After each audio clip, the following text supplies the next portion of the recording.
I can't stand the cold. My body aches. I woke up from the chills and intense pain in my joints. A stark white square room. Where am I? There's an IV tube extending from my arm. It looks like a hospital. Someone is looking down at me with concern. Catherine, are you okay? I found you collapsed at home, so I called an ambulance. When I squint, I can see that it's my mother. Hearing her voice, I feel relieved. Mom, thank you. You saved me. As I respond, my mother presses her fingers to the corners of her eyes. It seems I've worried her a lot. My 4-year-old daughter is tightly holding my hand. Poor thing. Her eyes are filled with tears. How did things come to this? I remember the hellish days. I'm Catherine, a 35-year-old stay-at-home mom. My husband Bob and I got married after dating at work. Initially, it was just the two of us living together. And a year later, our daughter Anna was born, and we were happy. But then, my mother-in-law fell ill and needed care, so we were asked to move in with Bob's family. My mother-in-law was kind, and I got along well with her. But with caregiving came the need to quit my job. As I hesitated, Bob pleaded with me, promising to help and involve his sister who lived alone in a nearby apartment. So I agreed, feeling it was impossible to abandon my mother-in-law. I quit my job to take care of her. I lent her my shoulder when she needed to go to the bathroom, walked slowly while supporting her body, and made porridge, soft-cooked dishes, and fruit juice for her when her appetite waned. I wiped her body with warm towels. To keep her spirits up, I carried Anna on my back and took my mother-in-law out for walks in her wheelchair, trying to make her life as comfortable as possible. It was hard to watch my mother-in-law's health deteriorate as she battled her illness. Bob, who had said he would help with caregiving, seemed to have no intention of doing so and left everything to me. His sister Rachel didn't even show her face. I felt deceived, but I had already quit my job, and I couldn't just leave my mother-in-law as she was. So I just endured the situation. Catherine, thank you. You're treating me better than my own daughter. I really appreciate it. My mother-in-law, a person of good character, repeatedly expressed her gratitude to me. About 6 months into this lifestyle, Rachel, who was working at a company, suddenly announced that she would move in with us. I'm worried about Mom, so I'll live here and take care of her too, she said. I thought it would be helpful if Rachel assisted, as I also had to care for young Anna. But that was naive of me. Mom, how are you feeling? Rachel would ask my mother-in-law, but she didn't actually help with her care. Preparing meals, doing laundry, cleaning, and even taking care of Rachel's share of the housework on top of my already busy schedule made my life even more hectic. Rachel didn't help with my mother-in-law's care, meal preparation, dishwashing, laundry, or cleaning. She seemed to think of me as nothing more than a convenient maid. And on top of that, she would criticize me, saying things like, Catherine, you need to give Mom more nutritious food. She won't get better eating soft food like this. My mother-in-law's body was weak, and she could only tolerate soft food. I wanted her to get some nutrition, so I served tenderly cooked meat and vegetables. Only those who take care of her would understand that. In my mind, I tell my sister-in-law Rachel to try making it herself just once. I held back from actually saying it because it would lead to a fight. That only made Rachel more arrogant. The child's crying is so annoying. I can't get a good night's sleep. Can't you make her stop? You're a failure as a mother. She complains to me every day. My daughter Anna has sensitive skin and is prone to rashes, so she sometimes cries at night due to the itchiness. I apply the medicine prescribed by the doctor, but it doesn't seem to work very well. Eventually, even my husband started saying, Aren't you going to prepare some snacks for my drinks? Rachel and I work outside, so you can relax at home. How about showing some gratitude? His sister Rachel is much younger, and he's always been indulgent with her. I thought he was a bit of a siscon, but Rachel doesn't contribute anything to the household expenses, living off of us for food and utilities.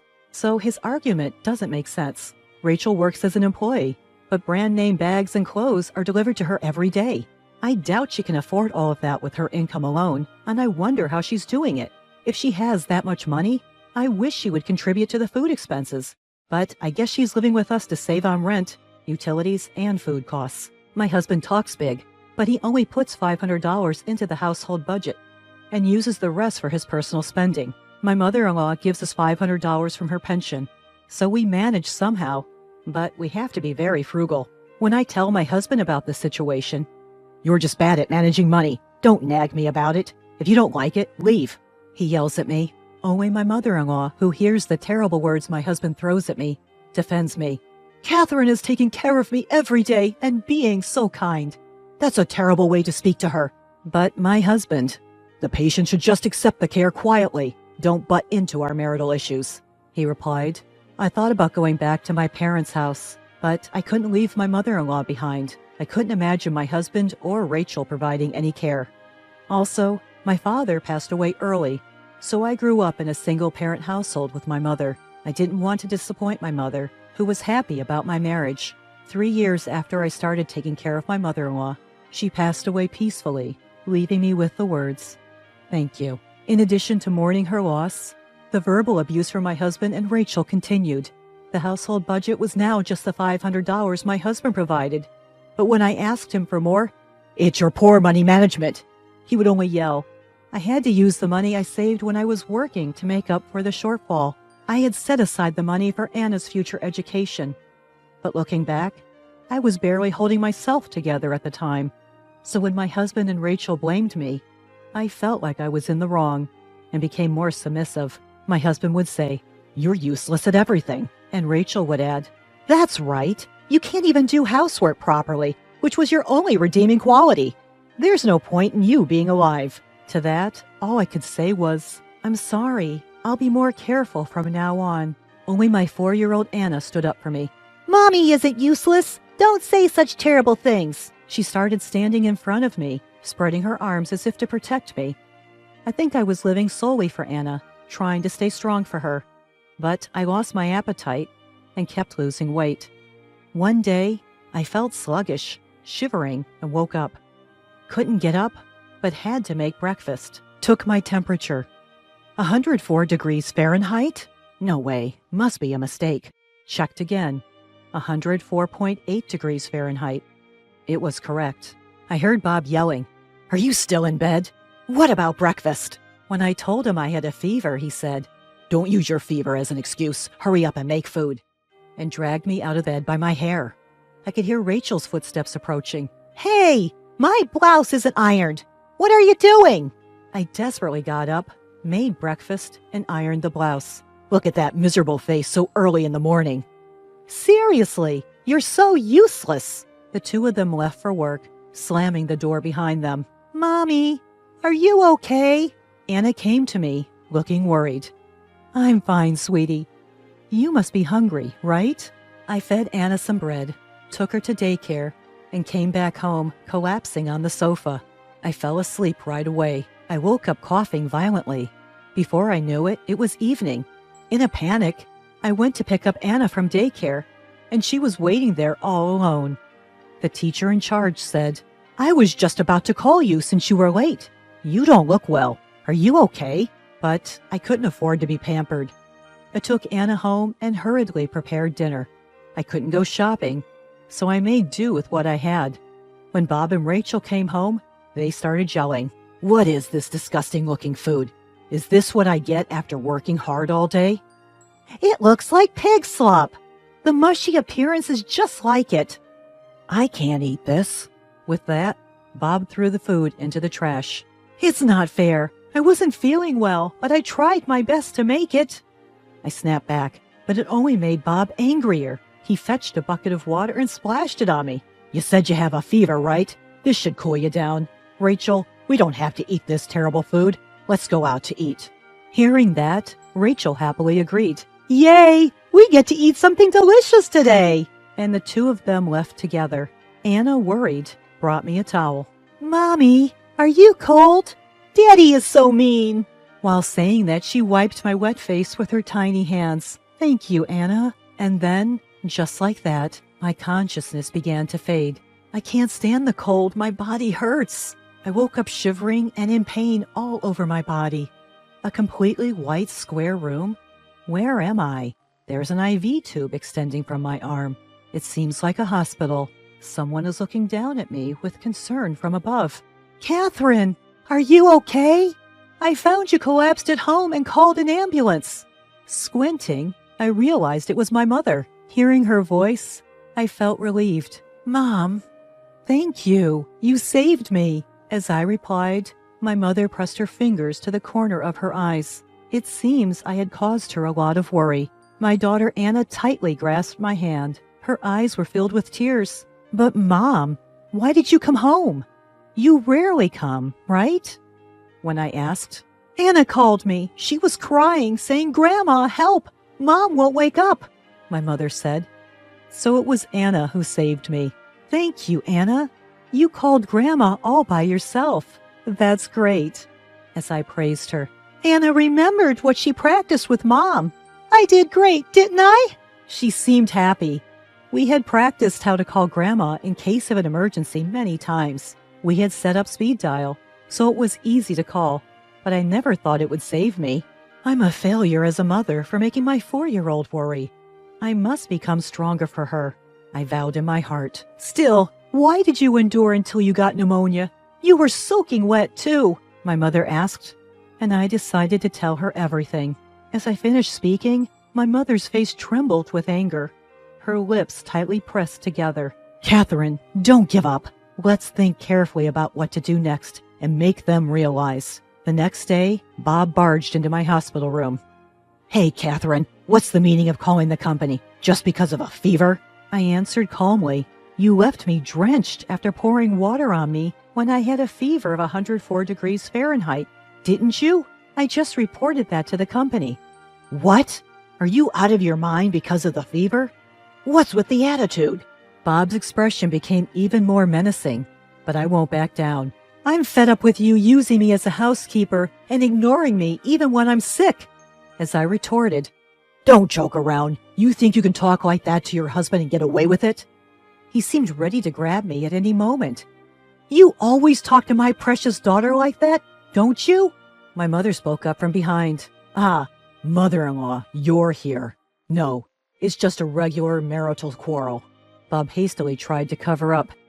Expecting her to live on $500 a month and do housework even when she has a fever. What a treatment for a wife who took care of your mother. My mother continued without backing down. At that moment, my sister-in-law burst into the room. Hey, stupid wife! You told our company I got pneumonia because of my abusive sister-in-law, didn't you? It was me who called. It's the truth, isn't it? My mother said. My sister-in-law began to scream with a red face. I had a wealthy colleague who might have proposed to me, but he turned me down for dating. What are you going to do about it? She said, unable to contain her anger. Well, you have a ton of overdue bills, don't you? Aren't you almost bankrupt? You may want to marry someone and saddle them with your debt, but that's not right, I replied, hitting a nerve as she glared at me. You better be prepared since it's your fault that Rachel and I were humiliated at work. I used to be intimidated by such remarks, but now I could calmly look at Bob and argue back. I intend to divorce you. I don't need to prepare for anything since we're cutting ties, I told him. Bob's face turned red, and his fists trembled with anger. Seeing his reaction, my mother sternly said, I'll take in my daughter and granddaughter. I'll demand proper compensation for the pain you've caused my daughter, as well as child support for Anna. I can't believe I didn't realize you were such a terrible man. You old hag. If you show weakness, you'll just take advantage of it. I'll make you suffer, Bob shouted, raising his fist to threaten my mother. At that moment, someone from behind said, That's quite an aggressive way to talk. Bob's face paled as he saw who it was. Mr. President, what brings you here? The one who appeared was the president of the company where Bob and I used to work. Actually, he was a close friend of my late father, and he reached out to me when my father passed away, helping me out in various ways since then. When I consulted him about Bob, he immediately stepped in. I heard everything you said to your wife and mother-in-law in the hallway. I'm disappointed in you. I'll reconsider how you're treated at the company from now on. You should be the one to prepare yourself. What? Bob dropped his shoulders and hung his head. After that, Bob and I divorced, and I was able to cut ties with my sister-in-law, who treated me like a maid. I was glad to receive a $30,000 settlement and a $100,000 lump sum child support payment. Bob had only given me a small amount of living expenses, so he had saved up some money. But now he had to give it all to me. 6 months later, Bob contacted me, asking to reconcile, but I firmly refused. According to Bob, Rachel had become bankrupt due to her extravagant shopping and was desperately repaying debts while working at night, having quit her job. Bob was transferred to a rural area, but his high pride couldn't accept it, and he quit the company. He is now struggling to make ends meet with multiple part-time jobs. And as neither Bob nor Rachel do any housework, their home has become cluttered and a garbage house, with complaints from the neighbors. It's not my problem that he wants me to come back and fix things. I am living peacefully and happily with my mother and Anna. The president of my former company, who had helped me, invited me to work there again, so I'm thinking of rejoining. From now on, I want to live my life firmly for Anna's sake.